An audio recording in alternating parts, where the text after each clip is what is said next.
Today we're going to be taking a look at one of my very favorite resources for researching in elementary school, and it's part of the Alabama Virtual Library, which is free for students and teachers in the state of Alabama. We're going to look at Britannica School Elementary, which you will find if you explore has all sorts of really wonderful features. But for today's purpose, I'm going to research in the search box for Helen Keller. Now, you can see up here again, there are some amazing resources. You definitely should go in and check those things out. I'm going to click on this first article though. So today we're just kind of pretending that I am gathering information for maybe a paper or a presentation I'm writing about Helen Keller.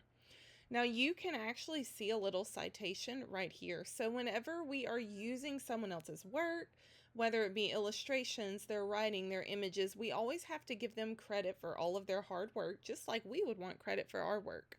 So right here you can see where they give credit to the American Foundation for the Blind, which is where this photograph came from.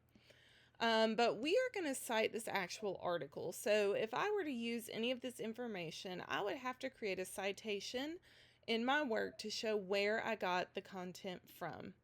Now, when we're doing this, the first thing you should write is the author. Now, since we're using an encyclopedia, we don't necessarily have an author for this piece of work. So we're going to actually start with the title.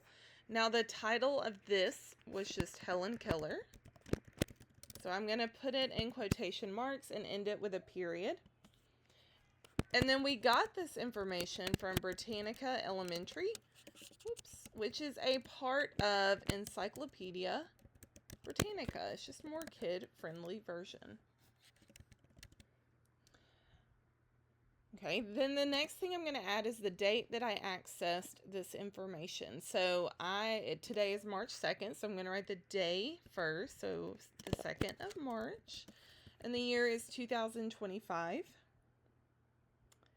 And then the last piece of information I'm going to add in here is actually the URL. So whenever we are creating a citation and you go to the next line, you always have to indent the next line.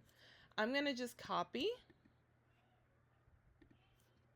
and then paste this URL in. And it's a little long. There we go. Perfect.